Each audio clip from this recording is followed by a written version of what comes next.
Daily என்ன சாப்பாடு செய்யலாம்னு யோசிக்கிறத விட, டெய்லி என்ன லஞ்ச் பாக்ஸ் பாப்பாக்கு குடுத்துடலாம்ன்னு சொல்லி தினமும் யோசிக்கிறதே பெரிய வேலையா இருக்கு. ஏன்னா டிஃபரெண்ட் டிஃபரெண்ட்டா கேட்கிறா. தினமும் சாப்பாடே வேணாங்கிறா. சரி சப்பாத்தில இன்னைக்கு ஏதாவது பண்ணி தருவோம்ன்னு சொல்லிட்டு, எப்பவுமே எக் ரோல் பண்ணி குடுப்பேன். அதில கொஞ்சம் சீஸ் மட்டும் போட்டு தரலான்னு சொல்லிட்டு, அதில கொஞ்சம் சீஸ் ஆட் பண்ணிட்டு, ஆரிகானோ இதெல்லாம் ஆட் பண்ணி குடுத்தேன் இன்னைக்கு. டிஃபரெண்ட்டா இருந்துச்சு, சூப்பரா இருந்துச்சு. ஒண்ணுமே இல்ல. எப்பவும் சப்பாத்தி மாவு தேய்ச்சுக்கோங்க. தேய்ச்சுட்டு அது 2 பக்கம் லைட்டா வேக வச்சு எடுத்துட்டு, முட்டைய ஆட் பண்ணி ஸ்ப்ரெட் பண்ணிக்கோங்க.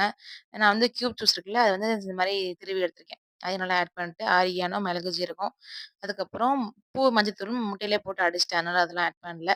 நல்லா மூடி வச்சுட்டு இந்த மாரி மடக்கிட்டு கட் பண்ணிட்டீங்கன்னா, சூப்பரா சீஸ் உருகி சூப்பரா இருக்கும் உள்ள. சீஸ் பிடிக்கிற பிள்ளைங்களுக்கு மட்டும் தான் இந்த டேஸ்ட் பிடிக்கும். எல்லா பிள்ளைங்களுக்கும் பிடிக்காது. சீஸ் பிடிக்குங்கிறவங்க செஞ்சு குடுங்க. சூப்பரா இருந்துச்சு டேஸ்ட். நானும் ட்ரை பண்ணி பார்த்தேன். அது கூடவே ஸ்நாக்ஸுக்கு செவ்வாழை பழமும் 2 பட்டர் பிஸ்கட் வச்சு ஸ்நாக்ஸும் குடுத்து விட்டேன். எப்ப சப்பாத்தி போட்டாலும் நாட்டு சர்க்கரையும், பாலும் போட்டு காலையிலேயே அத குடுத்துடுறது. அதான் மேடம்க்கு ரொம்ப பிடிக்கும். உங்களுக்கு ஏதாவது லஞ்ச் பாக்ஸ் ஐடியா இருந்தா மறக்காம கமெண்ட்ல சொல்லுங்க. எனக்கு ரொம்ப யூஸ்ஃபுல்லா இருக்கும். பை.